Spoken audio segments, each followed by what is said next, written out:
뉴스 보면은 어디가 털려가지고 북한에 갔다 뭐 이런 거 많이 나오잖아요. 거기 꼭 체인어리시스라고 하는 게 나옵니다. 네. 그래서 굉장히 중요한 자금 세탁 방지 관련된 그런 주제를 다뤄주실 우리 체인어리시스 한국 대표 백용기 대표님을 뜨거운 박수로 환영했습니다. 네, 방금 소개받은 백용기입니다. 컴플라이언스 쪽이라서 아마 재미가 없으실 것 같아요. 이전 시간에 비해서. 하지만은 대략적으로 이제 자금 세탁 쪽이 어떻게 돌아가는지 아마 참고하시면은 도움 되시지 않을까 싶어요. 사실 저희의 고객은 가상자산 사업자하고 이제 수사기관, 정보기관, 뭐 국세, 관세 뭐 이런 쪽이거든요. 그렇기 때문에 약간 다른 관심사가 있으시기 때문에 어디에다가 이제 눈높이를 맞춰야 될까 좀 생각해 봤는데 그냥 있는 그대로 그냥 쉽게 제가 말씀을 드릴 테니까 이런 것도 있구나. 왜냐면은 NFT 사업을 또 하시려고 하시는 분도 계시는 것 같고요. 그러면은 필수적으로 이제 자금 세탁이 왜 중요한지, 그리고 어떤 형태로 진행되는지 이 정도로 참고하시면은 아마 도움 되실 것 같습니다. 우선 자금 세탁이라고 하면 크게 이제 용어를 영어로 하면은 AML 그리고 /CFT 저 용어를 이제 기억을 해주시면 좋을 것 같아요. 이제 테러 방지 쪽도 관계됩니다. 그래서 자금 세탁 그리고 테러 방지 이런 쪽이 이제 주로 관심사가 있는 거고요. 먼저 핵심을 좀 말씀드리면은 이 자금 세탁의 그러니까 한국 기준으로 제가 말씀드리면 뭐 글로벌하게도 비슷하긴 하지만은 KYC라는 용어가 있어요. Know Your Customer. 그러니까 신원 확인이라고 생각하시면 될 것 같아요. 은행에 가시면은 신원 확인하잖아요. 그거랑 똑같다고 보시면 될 것 같고 또 하나는 이제 한국에 이제 강력하게 이제 트래블 룰을 적용하고 있죠. 자금 이동 규칙이라 그래가지고 100만 원이 넘는 금액에 대해서는 송수신 정보들을 취합을 해서 리포팅을 하게 되는 그런 것들이 이제 가상자산 사업자 쪽에서 해야 되는 역할이에요. 그리고 이제 고액 만약에 이제 이체가 발생했다. 고액이라고 하면 이제 1,000만 원 이상이거든요. 가상자산 쪽에서는. 물론 이제 전통 피아 쪽에도 동일한 금액이긴 한데 예를 들어서 여러분이 비트코인 하나를 이제 사셨어요. 아니면 파셨어요. 그러면은 그게 보고가 돼요. 왜냐하면은 그 룰이 그렇게 되어 있기 때문에. 그래서 그런 역할들을 이제 가상자산 사업자들이 이제 하고 있고, 저희가 하는 역할은 뭐냐면은, KYT라 그래서 Know Your Transaction이라고 합니다. 그 이유는 뭐냐면, 기존, 전통 금융하고 다른 이유는, 코인도 마찬가지고, NFT도 마찬가지예요. 얘가 어디로 이동했는지를, 투명하게 저희가 오픈을 하잖아요. 알 수 있잖아요. 그렇기 때문에, 여러분들이 이제 최초 오리지널 뭐 형태로 갖고 계시다가 계속 이제 어떻게 보면 판매가 되겠죠? 그러면 그에 대한 추적들이 이 블록체인 상에서 할 수가 있습니다. 근데 이 Know Your Transaction은 주로 관심사가 뭐냐면은 그 중에서도 아까 말씀드렸던 요 CFT하고 또 AML에 관계되는 그런 거래 그리고 이런 이체들이 발생했을 때 거기에 대한 정보들을 알려주는 역할이에요. 더 쉽게 말씀드리면은 자, 거래소 플랫폼이 있어요. 거래소가 있는데 뭐 오픈시라고 해도 상관없을 것 같아요. 오픈시에 이제 들어오는 게 있고 또 나가는 게 거래가 이루어지겠죠. 그러니까 거래소가 더 편할 것 같습니다. 거래소 입장에서는 이제 입금이 있고 또 출금이 있겠죠. 그러면 입금을 하기 전에 저희 쪽 플랫폼을 거쳐갑니다. 참고로 저희 플랫폼 상에 글로벌하게는 이제 한 850개 정도의 거래소가 저희 플랫폼에서 쓰고 있고요. 또 수사기관은 한 200여 개 정도 기관이 쓰고 있습니다. 그래서 그런 정보들이 이제 저희 그 데이터베이스에 들어가 있기 때문에 이런 거래를 하기 전에 NFT도 마찬가지예요. 거래를 하기 전에 저희 쪽이 먼저 들어와서 자금 세탁에 관계되는 그런 연루가 되는 거래인지를 체크를 하게 돼요. 그리고 만약에 문제가 된다 그러면 거기에 대해서 이제 실시간으로 저희가 알려드리고 뭐 준법 감시라든지 이런 자금 세탁실에서 그걸 확인하는 거죠. 출금도 마찬가지예요. 출금을 하려고 했더니만은 그 전송하려고 하는 그 주소가 만약에 자금 세탁에 관계되는 어떤 그런 트랜잭션이다. 그러면은 거기에 대해서 저희가 실시간으로 알려주고 전송을 못하게 하는 그런 역할을 한다라고 보시면 될 것 같아요. 예, 그래서 이렇게 이제 간단하게 제가 설명을 드리고 그러면 과연 자금 세탁에 관계되는 어떻게 보면은 가장 국제 자금 세탁 기구 중에서 가장 강력한 뭐 기구지만은 가장 강력하게 지금 그 지침을 내리고 있고 또 이 지침을 받아서 실제 이제 여기에 대한 각 국가마다 해당 그 규제들을 정하고 집행을 하는데요. 정회원은 대략 한 39개 정도가 됩니다. 37개국하고 이제 2개 기구가 있는데 저희는 이제 2009년도에 저희가 가입을 했어요. 그리고 글로벌하게 가장 강력하게 이 지침을 준수하는 국가라고 보시면 돼요. 왜냐하면 아까 말씀드렸던 트래블 룰은 전 세계적으로 저희가 가장 강력하게 먼저 시도한 거거든요. 그래서 가상자산 사업 쪽에서도 동일하게 이제 이 규정을 준수하고 있다라고 보시면 될 것 같고, 자, 그 다음에 중요한 부분은 이제 오펙이라고 하는 해외 자산 통제국인데 이게 왜 중요하냐면, 아시는 것처럼 자금 세탁에 관계되는 그런 연루된 기업이든 아니면 개인이든 금융기관이든 가상자산 사업자든 뭐 NFT도 마찬가지입니다. 하지 말라고 하는 요 리스트에 있는 기관하고 만약에 국가하고 거래를 했다. 그러면은 문제가 발생을 해요. 상당히 심각한 문제가 발생합니다. 미국에 있는 기구임에도 불구하고 글로벌하게 제재를 가하는 유일한 그 파워를 가지고 있는 기관이기 때문에 이 오펙 리스트라고 하면은 다들 금융권에서는 반드시 준수해야 되는 걸로 이해를 하고 있습니다. 그래서 당연히 이거와 관계되는 어떤 거래가 발생하게 되면은 이제 문제가 아주 심각해지는 거죠. 그래서 생션 제재는 가장 그 최상위의 어떤 제재라고 보시면 될 것 같고, 요 SDN 리스트를 갖고 있어요. 각 그 금융기관이나 가상자산 사업자 쪽에서는 이걸 갖고 있고, 여기에 해당되는 거래가 오게 되면은 반드시 중지해야 되고 또 여기에 대한 리포트를 해야 되는 게 의무사항입니다. 자, 그래서 한국 같은 경우에는 아까 말씀드렸던 FATF의 지침을 받아서 한국금융정보분석원에서 해당 한국에 맞는 규정을 준수하고 또 적용을 하는 걸 하는데요. 금융기관이나 이제 가상자산 사업자들은 여기에 대해서 이제 보고해야 될 의무가 있죠. 그리고 문제가 된다 그러면은 수사기관에 이제 의뢰하는 형태의 이런 구성을 갖고 있습니다. 그래서 세부적으로는 이제 금융정보분석원 쪽에서 하는 일들을 좀 나열을 했는데, 결국은 아까 말씀드렸던 것처럼 뭔가 좀 이상한 거래, 그리고 고액 현금, 그리고 또 뭐 여러 가지 것들을 만약에 발생이 되면 이걸 반드시 보고를 해야 되고요. 이 보고된 내용을 코리아 FIU 쪽에서는 분석을 해서 각 법행 기관이나 또 기타 관계되는 기관하고 협조를 하게 됩니다. 자, 그래서 이걸 어겼을 때 어떤 조치가 발생했냐면은 보시는 것처럼 가상자산 사업자, 미국에 있는 가상자산 사업자 올해만 하더라도 이와 같은 형태의 뭐 의도적이든 아니면 몰라서 했었어요. 이 거래를 했다는 얘기죠. 아까 하지 말라고 분명히 했던 그런 거래를 SDN 리스트에 있는 것들하고 했기 때문에 이 정도의 이제 페널티를 받은 거고요. 이거 같은 경우에는 이제 이상 거래, STR이라는 것은 조금 이상한 거래가 발생을 하게 되면 이것도 보고를 하게 돼요. 물론 거기에 대한 기준은 따로 있긴 한데, 이상 거래의 기준은 따로 있지만은 말씀드렸던 것처럼 트랜잭션이 자금 세탁에 연루가 되었던 그런 주소들이 있는데도 불구하고 보고를 하지 않으면은 이와 같은 보고 소홀로 결국은 간주가 되어서 이와 같은 또 페널티가 발생하고요. 아마 아시겠지만은 2020년도에 이제 기업은행이 이와 같은 형태의 기업이 이런 식의 어떤 대일한 거래를 한 것 같아요. 이게 뭐 의도적이든 뭐 아니든 간에 거래를 함으로 인해 가지고 이 정도의 그 페널티를 실제 미국에다가 제출을 한 거죠. 제출이 아니라 납부를 한 거죠, 페널티 금액을.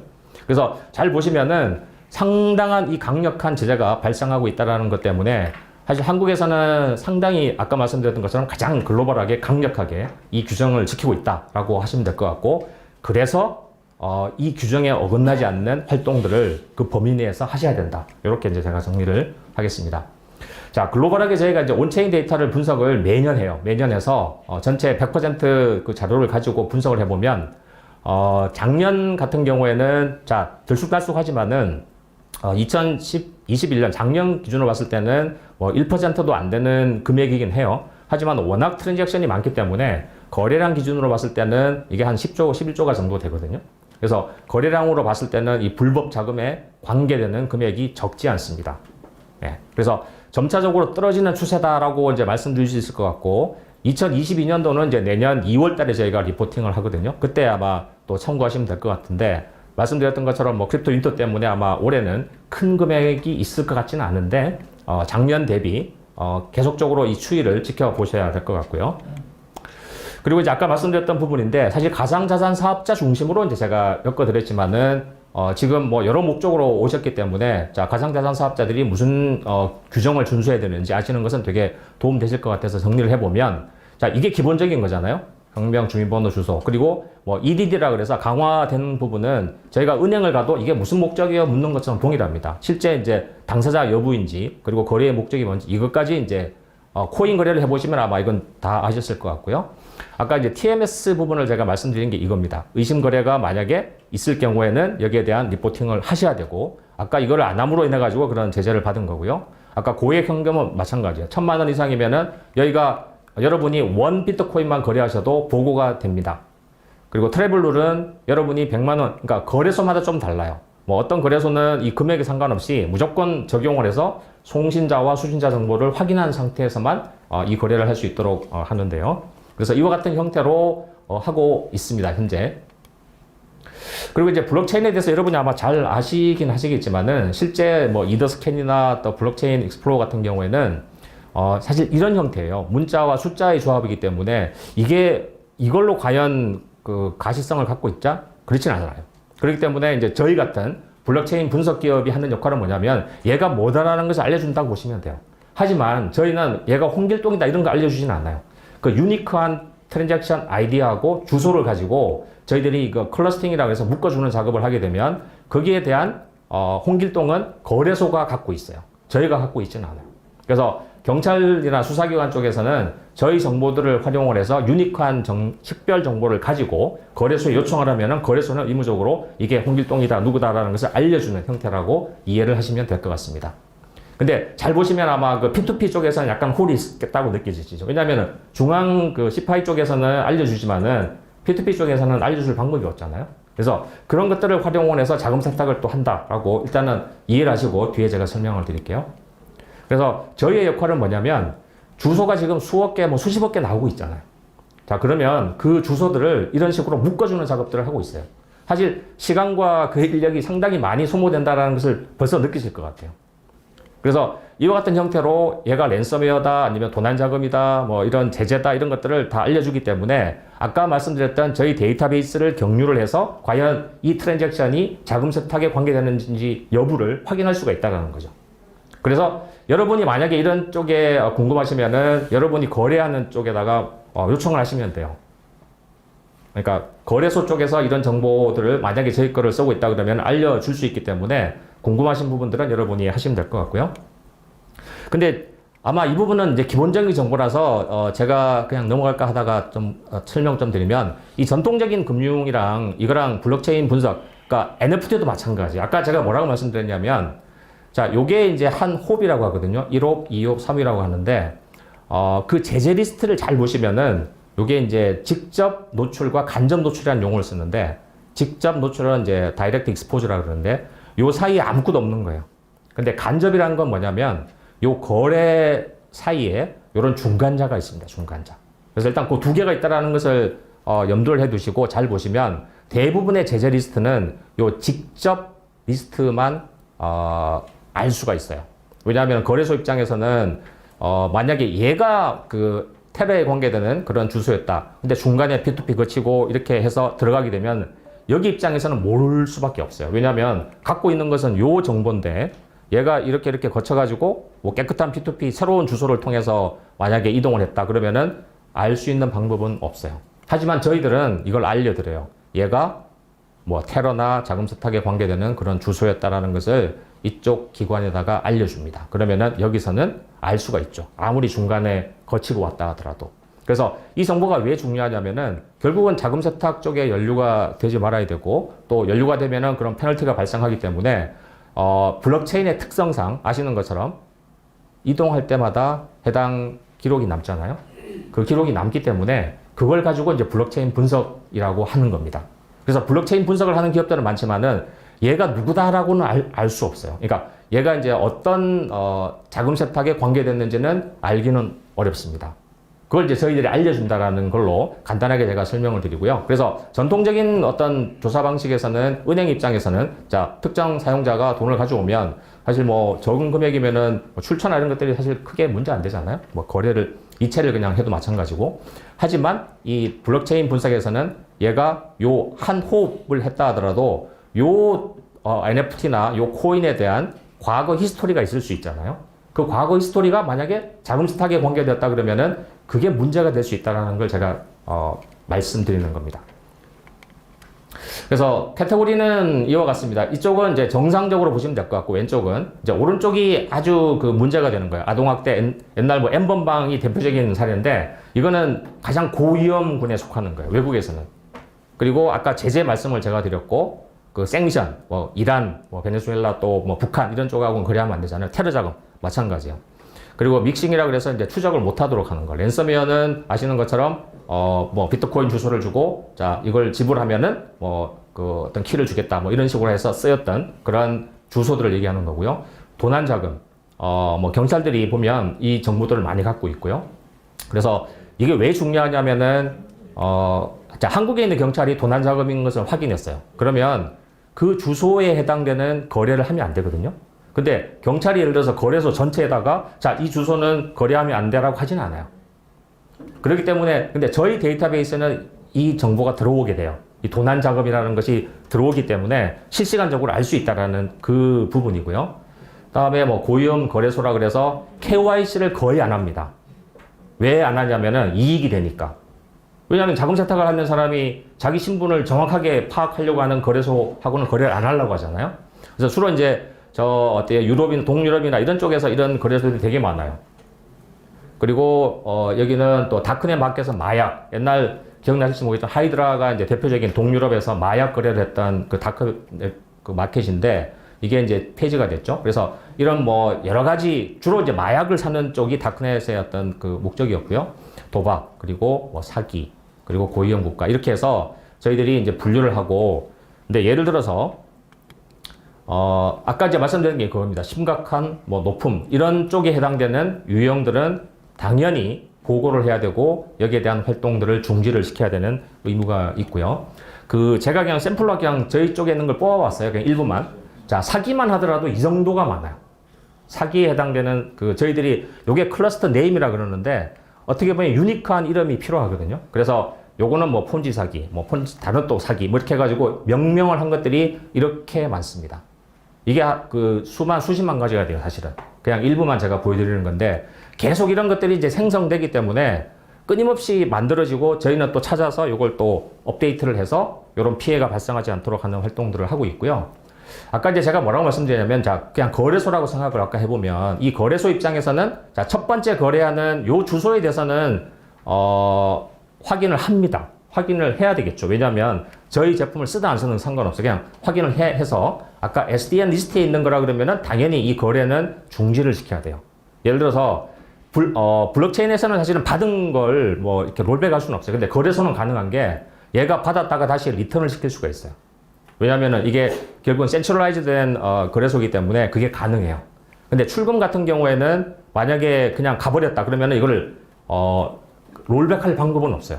블록체인 특성상 라이트 해버리면은 끝이잖아요. 돌려받을 방법은 없어요. 그래서 자 제가 말씀드리는 건 뭐냐면은 이 거래소 입장에서는 첫 번째 요 홉에 대해서만 관심을 갖지 그 이전에 이루어졌던 요 어떤 어드레스에 대해서는 전혀 알 수 있는 방법은 없어요, 사실은.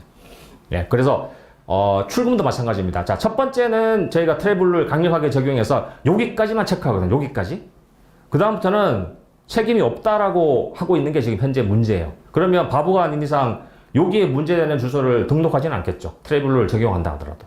주로 하는 것은 그 다음번. 아까 말씀드렸던 P2P를 통해서 개인 지갑을 통해서 몇 번 이렇게 옮기게 되면 당연히 여기는 모르죠. 그리고 이제 마지막에 이제 다른 거래소, 아까 말씀드렸던 예를 들어서 뭐 고위험 거래소를 간다든가 그렇게 해서 캐시아웃을 하는 게 전형적인 어떤 그 돈 세탁의 어떤 과정으로 보시면 되는데 제가 이제 말씀드리고 싶은 얘기는 요 위험도 중요한 위험이다라고 강조하고 싶습니다.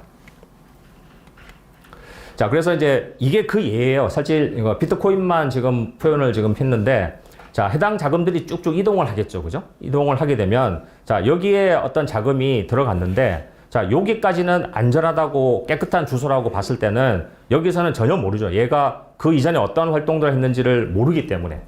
예. 그렇기 때문에 여기는 문제 없다라고 하기지만은 실제 블록체인 분석에서는 그 루트부터 사실은 주소가 만들어진 걸 루트라고 하거든요. 거기서부터 출발해서 쭉 따라가기 때문에 알 수가 있어요. 그래서 이와 같은 그림이 이제 만들어지는 거죠. 그리고 자, 특정 하나의 그 주소를 찍으면은 그 주소에 입금되는 내용들, 어디서 받았는지, 이게 개인 거래인지 아니면은 뭐 거래소 거래인지 아니면은 뭐 불법 자금이 연루가 되었는지 것들을 분석을 해주고요. 또 요거는 뭐냐면은 요 해당 주소의 출금 출금이 어떻게 됐는지, 전송이 어떻게 됐는지 이런 것들을 이제 분석을 해서 상세하게 언제 누가 이런 작업들을 했는지를 상세하게 알려줍니다. 그렇기 때문에 블록체인은 그래서 투명성이 있다고 하는 게 그 얘기입니다. 이걸 지울 수가 없잖아요. 이거를 뭐 변조할 수가 없는 게 블록체인의 특징이잖아요. NFT도 동일해요. NFT도 뒤에 있는데요. 뭐 송신, 이제 송금인데요. 송금도 마찬가지. 그러니까 아까 유니크한 정보가 뭐냐면은 요 해시와 어드레스예요. 요 두 가지만 있으면은 누군지가 식별이 됩니다. 그리고 뭐 NFT 트랜스퍼 뭐 요 이름도 있고 이렇게 해서 뭐 샌드 리시브 해가지고 뭐 어떻게 이동을 했는지가 그 NFT가 만들어진 그 순간부터 계속 뭐 이동을 하게 되면 뭐 거래를 통해서 이와 같은 형태의 이제 그래프가 만들어지는 거고요.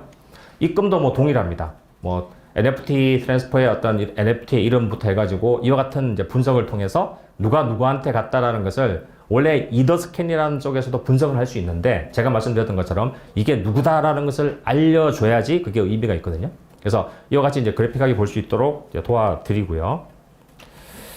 그리고 NFT 거래 금액을 보게 되면 물론 작년까지의 자료긴 하지만은 이제 평균 그 거래 금액 그리고 이제 전체 그 주고받았던 볼륨들을 따져봤을 때는 뭐 적지는 않았습니다. 물론 이제 올해는 약간 침체가 됐겠지만은 작년까지만 하더라도 뭐 당연히 예상되겠지만은 Q3, Q4에 상당히 이제 피크를 쳤다라고 할 수 있는데 저희가 바라보는 관점은 이제 이런 자금 세탁의 관점이거든요. 그래서 아마 전통적인 금융에도 워시 트레이딩을 여러분이 아시겠지만은 이 NFT에도 워시 트레이딩이 상당히 많이 발생하고 있어요. 저희들이 분석을 해보면. 그래서 왜 이런 분석이 가능하냐? 말씀드렸던 것처럼 블록체인 분석을 통해서 이 판매자와 또 구매자를 식별할 수 있고 또 어떻게 흘러갔는지를 알 수 있기 때문에 이와 같은 형태의 워시 트레이딩을 저희가 자전거래라고 하죠. 분석을 할 수가 있습니다. 자, 그래서 저희가 분석을 했더니만 뭐 재밌는 그 결과가 있는데요. 요게 다 개인이에요. 그 유니크한 개인으로 보시면 돼요. 뭐 1번이라는 사람으로 보시면 되는데 이 1번이라는 사람이 혼자서 자전거래를 830번이나 했습니다. 아주 예외적인 830번을 했는데 아시는 것처럼 가스비도 상당히 나왔겠죠. 그 정도, 저 정도 했으면은. 그래서 이와 같은 것을 이제 이더스캔이라고 하는 요건 알려진 툴이에요. 근데 알려진 툴을 보시면은 금방 말씀드렸던 것처럼 이제 숫자와 문자의 조합이기 때문에 도대체 이게 누가 누군지를 알 수가 없으시거든요. 근데 이걸 이제 그래프적으로 표현하고 아까 말씀드렸던 이게 누구다라는 것들을 묶어주는 지갑을 묶어주는 작업들을 저희가 한다고 말씀드렸잖아요. 그러면은 요게 누구냐라는 것들이 이제 식별이 돼요. 근데 요 거래를 보게 되면 A라는 사람이 결국은 이제 B라는 사람이 구매할 때 A라는 사람이 결국은 그 피를 가스 피를 이렇게 보낸 그게 남아 있어요. 그래서 보통은 이제 자금을 결국은 한 사람이잖아요. 한 사람이기 때문에 당연히 자금을 보냈을 거고 거기서 구매를 하는 형태의 요런 그래프들이 모아지면은 어떤 형태가 되냐면 이런 식으로 나오게 돼요. 특정한 한 사람이 여기가 있고 자금 출처는 딱 여기예요. 여기인데 얘가 아까 830번을 계속 보내면서 또 구매하는 형태 이게 전형적인 자전거래잖아요. 그래서 이런 분석이 된다라는 거예요. 여러분이 이제 NFT 사업을 하신다 그러면은 자기가 이렇게 했던 만들었던 NFT가 이런 자전거래에 활용되면 안 되잖아요. 예, 그런 측면에서 자, 이런 분석이 NFT에도 가능하다라는 것을 이해하시면은 자전거래에 대한 어떤 식별이 필요하시면은 수사기관에 의뢰를 하셔도 되고 여러 가지 그 조치를 취하실 수가 있으십니다. 그래서 자, 이 사람의 어떤 그 수익을 한번 분석을 해봤어요. 아까 말씀드렸던 것처럼 가스비가 상당량 발생을 했고요. 그러다 보니까 이 사람은 수익은 마이너스였어요, 사실은. 예, 뭐 무슨 목적으로 이걸 했는지는 알 수는 없지만은 이 830번이나 했다라는 것은 뭔가 특별한 이유를 갖고 아마 했던 것 같아요. 근데 이제 전체적으로 한번 또 봤어요. NFT를 이제 25번 이상 그 자전거래를 한 사람들을 또 분석을 해보면은 25번 이상 한 사람이 한 200명, 260명 정도가 되는데 결국은 사실은 수익을 낸 거는 맞아요. 하지만 100% 자전거래 한다 그래서 수익을 내냐? 그렇다고 하지는 또 않습니다. 왜냐면은 이중에 해당될 수도 있잖아요. 여기 보면은 한 152명 정도는 또 마이너스였거든요. 네, 그렇기 때문에 이걸 뭘 얘기하냐면은 일단 첫 번째 불법거래, 그리고 두 번째 수익을 보장하지는 않는다. 그리고 세 번째 반드시 발견된다, 색출된다. 자, 이걸 알려드리고 싶은 거예요. 그래서 자전거래를 하지 말라라는 의미로 이걸 보여드리는 거고요. 그래서 뭐 아시는 것처럼 이 NFT를 통한 자금 세탁은 이제 예술 분야에서도 마찬가지고 또 여러 가지 나쁜 그 활동들을 하고 있지만은 이 자금 추적, 또 블록체인의 고유한 투명성을 통해서 반드시 이걸 색출해낼 수 있기 때문에 그래서 이제 신뢰성이 있는 거라고 제가 이제 설명을 드릴 수가 있는 거고요. 그리고 이제 문제가 또 뭐냐면은 이제 작년 기준이긴 하지만은 이런 형태의 도난 자금이나 또 사기, 또 제재 이런 형태의 결국은 불법 자금들이 그 오픈시 쪽에 들어왔어요. 여러 가지 이제 NFT 그 거래 마켓이 있는데 그것들 다 분석을 해보면 이와 같은 자금들이 들어오고 있다는 것은 주의해야 한다는 거죠. 어떤 목적을 가지고 거래를 했다라는 거잖아요, NFT를. 그래서 저희들이 바라보고 있는 것은 이제 이와 같은 형태의 불법 자금들이 얼마나 유입이 됐는지 NFT 거래를 통해서 발생한 그런 것들을 이제 추적해서 저희가 리포팅을 하고 있는데요. 그래서 이런 부분들이 발생을 하고 있다라는 것을 여러분이 아마 아시면 좋을 것 같고, 그리고 이제 저희가 이제 분석하는 부분은 아까도 동일한 얘기지만은 아까 이제 오픈시라고 했을 때 NFT 마켓플레이스가 있다 그러면은 이 마켓플레이스에 들어오는 여러 가지 NFT 또 코인 이런 것들이 있을 텐데 이더리움을 통해서 구매를 하겠죠. 그러면 아까 중요한 게 뭐라고 했냐면은 과거에 이런 불법 자금 세탁에 관계되는 불법 자금들이 결국은 유입이 됐는지가 사실 이 NFT 마켓플레이스에서는 중요한 관심사예요. 근데 제가 말씀드렸던 것처럼 여기밖에 사실은 알 수는 없어요. 대부분의 경우. 그래서 여기뿐만 아니라 그 이전까지 확인해야 되고 또 오픈시를 떠났다 하더라도 그 이후에 만약에 자금 세탁과 관계됐다 그러면은 이것도 문제가 되고 있기 때문에 여기에 대해서도 끝까지 추적을 해야 된다라는 얘기고요. 또 사기 금액이 들어오고 있죠. 이제 화살표를 보시면은 요거는 이제 유입되는 거라고 보시면 돼요. 그리고 원래와도 마찬가지고. 그래서 이와 같은 형태의 그 사이버 범죄 어떤 자금들이 이런 NFT 시장에도 들어오고 있다라는 부분으로 제가 설명을 드리고요. 그래서 동일한 얘기긴 해요. 아까 이제 오펙이 가장 그 강력한 해외 자산 통제국이라고 말씀드렸는데 거래소에 주기적으로 아까 하이드라 마켓플레이스가 뭐냐면 아까 마약을 거래하는 다크넷 마켓이에요. 그게 지난 4월, 그러니까 올해 4월 달에 약 120개 정도의 주소를 내려줬어요. 이게 아까 말씀드린 첫 번째 주소예요. 첫 번째 주소. 근데 문제는 뭐냐면 저희가 식별을 해보면은 비트코인만 하더라도 660만 개예요. 그게 아까 간접 거래, 간접 노출이라고 제가 표현을 했는데 그쪽에 연루된 것까지도 사실은 들여다 봐줘야 돼요. 그러지 않으면은 이 자금 세탁이 발견이 안 될 수 있습니다. 그래서 이와 같은 형태의 관련되는 이런 주소들이 자기 어떤 NFT에 관계된다. 그러면은 그걸 아셔야 되는 거죠. 그리고 그게 필요하다 그러면은 가상자산 사업자 쪽에다가 문의를 하셔야 되는 거고요. 그래서 이와 같은 형태로 블록체인의 어떤 투명성을 활용을 해서 이와 같은 식별이 가능하기 때문에 기술적으로 가능하기 때문에 이와 같은 자금 세탁은 막을 수가 있습니다. 대부분 기술적으로 안 된다고 하지만은 안 되는 경우는 또 있어요. 예를 들어서 P2P 그냥 개인 지갑을 하나 만들었어요. 전혀 자금 세탁과 관계없는 제3자가 이체를 했어요. 그러면은 그건 자금 세탁은 아니죠, 사실은. 그러니까 깨끗한 주소를 하나 만들어서 만약에 나쁜 짓을 오랫동안 하겠다 그러면은 시간은 걸리지만 결국은 얘가 목적은 뭐겠어요? 캐시아웃을 하는 거겠죠. 그러면 결국은 연루가 돼요. 연관이 돼요. 왜냐하면 그 자금 세탁을 했던 지갑 그리고 주소 이런 것들이 정보를 다 갖고 있기 때문에 결국은 관계가 되거든요. 요 사람이라는 것들이 식별이 되기 때문에 그래서 요거는 자금 세탁이라는 것이 나중에라도 꼭 발견됩니다. 식별이 됩니다. 그래서 그런 부분을 좀 말씀드리는 거고요. 그래서 결론을 말씀드리면은 당연히 준수를 해야 되는 건 맞죠. 그럼 어떻게 할 거냐? 그 방법 측면에서 여러 가지가 있지만은 결국은 조기 식별이 가장 중요한 부분이고 또한 그 해당 자금들이 계속 그 이체가 되지 않도록 전파가 되지 않도록 한번 식별이 되면은 바로 어떤 중단 조치를 해야 될 것 같고요. 또 아시는 것처럼 이게 국내만 해당되는 건 아니잖아요. 그래서 국제 공조도 사실은 이루어져요. 예를 들면 바이낸스를 통해서 뭔가 자금 세탁이 발생했다 그러면은 그런 협조도 저희들이 해드려요. 왜냐하면 저희 고객이기 때문에. 네, 그래서 해외로 나갔다 그래서 안전하지는 않습니다. 그 사람은 반드시 추적이 된다는 것을 제가 알려드리고 싶고요. 그래서 국내 규제기관, 또 법집행기관, 또 가상자산 사업자, 또 저희 같은 블록체인 분석 그 기업들이 사실 끊임없는 여기 이 부분은 사실 손을 놓을 수 없는 분야예요. 아까 말씀 계속적으로 주소가 만들어지잖아요. 그러면은 만들어진 그 새로운 주소들을 계속 추적을 해서 자금 세탁의 연루 여부를 발견을 해서 알려드리는 어떤 그런 끊임없는 자금 세탁 방지 노력을 이 4개의 기관 또 있겠죠. 더 많은 기관들이 있겠지만은 지속적으로 노력을 해야 된다라고 강조를 하고 제 발표를 마치도록 하겠습니다. 네. 시간이 잠깐만 오버된 상태이긴 하네요. 혹시 예. 지갑을 엔드 유저가 파이널리 이용하는 유저 그 KYC가 이제 뭐 거래소에서 가지고 있는데 지금 체인 어널리시스에서 어떻게 지갑을 묶죠? 무슨 근거로 어떻게 카테고라이즈 하죠? 거신거래대 그게 기준이 뭔지 모르겠어요. 기준은 이렇습니다. 기존에 밝혀진 것들은 당연히 자금 세탁이기 때문에 자금 세탁과 관계되는 주소가 되죠. 근데 그렇죠. 그 주소에 해당되는 이제 지갑으로 표현할게요. 자, 그 자금 세탁에 관계됐던 그 주소의 지갑이 하나로 묶어주는 클러스팅 작업을 하고 있는데 결국은 한 사람이 한 거라고 저희가 증명을 할 수가 있어요.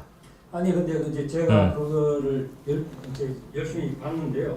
왜냐면 제가 그 불법으로 하고 있으면서 제 지갑 주소 엔드 유저 KYC 해가지고 나도 알고 그리스도 알고 있다면 내가 지갑을 바꾸죠. 엔드 그 그렇죠. 바꿀 수 있죠. 예. 3개월 전에 했던 걸 한번 해먹고 지금은 다른 걸 바꿔놓죠. 그걸로 하면 어떻게 하느냐. 그 만나게 그 추리가 한다. 그러니까 아까 얘기했던 것처럼 수사기관 쪽에서도 그런 정보들이 있고 그냥 갖고 계시는 것은 문제 안 돼요.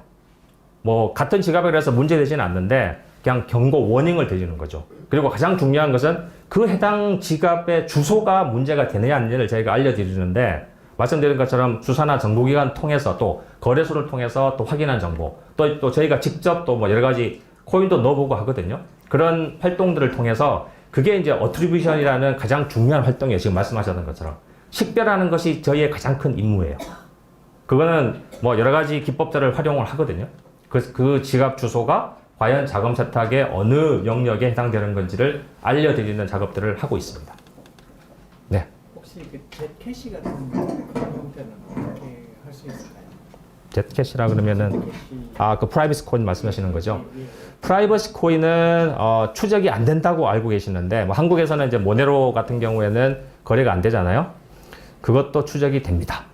기술적으로 가능합니다. 그래서 이 블록체인에서는 추적이 안 되는 코인은 없어요. 제가 말씀을 드리면. 네. 그래서 그 어트리뷰션은 짧은 시간에 드릴 수 있는 건 아닌데 그걸 업으로 하고 있는 기업이에요, 저희가. 네. 그래서 사실은 이걸 만들기가 어려운 데이터베이스를 저희가 계속 갖고 있고 서비스하고 있기 때문에 많은 그 가상자산 사업들이 쓰고 있는 겁니다. 가장 핵심적인 질문을 하셨어요. 네. 네. 네, 저 거래소에 있기 때문에 좀 관심 갖는 주제라 가지고 두 가지 정도 질문드리고 싶은데 첫 번째는 의심거래지가 식별이 됐을 때 그게 실질적으로 이제 예컨대 이게 북한과 연관된다라는 것까지 이제 매핑이 가능한지 여부에 대한 인수가 궁금한 점이 하나 있고 두 번째는 이제 토네이도 캐시 제재 이후에 약간 규제적으로 시사점이 있을지 예컨대 뭐 덱스 같은 경우에도 실질적으로 이제 KYC랑 그리고 트래블 룰을 가급적이면 적용해 나가는 방식으로 나갈 것인지 아니면 탈중앙성을 어느 정도는 존중을 하는 방식으로 나갈 것인지에 대해서 좀 어떤 의견을 가지고 계시는지 좀 궁금했습니다. 첫 번째를 말씀드리면은 이제 북한 같은 경우에는 믹싱 서비스를 많이 쓰죠. 여러 가지 징후들이 있어요. 얘네들이 쓰는 그 어떻게 보면은 여러 가지 핑거프린트라고 하는데 대략 한 7가지의 유형이 있어요. 그 중에 하나가 이제 그 믹싱을 쓰고 있는데 토네이도 캐시를 쓴다 하더라도 아까 말씀드렸던 디믹싱, 아까 말씀한 디믹싱이 가능해요. 디믹싱. 결국은 믹싱이라는 것은 그 인과관계를 못 찾게 하려고 하는 방법인데 그 인과관계를 결국은 찾아서 그 입출력의 연관성을 저희가 증명을 해드려요. 그래서 그러면 당연히 그게 나오죠. 아무리 그 믹싱을 통했다 하더라도. 그리고 이제 두 번째 그 디센트럴라이즈된 부분에 대해서는 사실은 그게 거래소하고 다른 거잖아요. 다른 거기 때문에 어떤 중앙화된 주체가 없는 상태에서 디센트럴라이즈된 부분에 대한 건 어떻게 할 거냐. 그건 여전히 숙제예요. 네. 그래서 아까 제가 P2P라고 얘기한 게 이제 그런 부분 중에 하나인데 그걸 알 방법은 없죠. 현재로서는. 근데 결국은 아까 말씀드린 것처럼 얘가 움직여서 결국은 센트럴라이즈된 쪽으로 간다라는 거죠. 그리고 P2P라 하더라도 초기 그 금액이 있을 거잖아요. 그 금액이 예를 들어서 센트럴라이즈 쪽에서 올 수도 있겠죠. 그러면은 P2P라 하더라도 알 수 있어요. 그거는. 얘가 그 자금 세탁 쪽에서 들어온 그 자금이라는 것을 저희가 식별을 해놨기 때문에 뭐 아무리 디센트럴라이즈 들어간다 하더라도 그거는 확인할 수가 있습니다. 근데 아주 깨끗한 처음부터 뭐 발생한 그거는 당연히 자금 세탁은 아니잖아요, 그죠? 그러다가 중간에 이제 연루가 되면은 그 예를 들어서 믹싱이라든지 들어가게 되면 저희가 또 알려드려요. 그럴 때는 디센트럴라이즈 됐지만은 요 주소는 믹싱이다라고 얘기를 하는 거거든요. 네. 그래서 이 짧은 시간에 너무 많이 쏟아내긴 했는데 상당히 그 질문하시는 수준은 높으신 것 같습니다. 예. 자, 너무 좋은 강의 배경기 대표님. 네, 감사합니다. 5분 쉬고 4시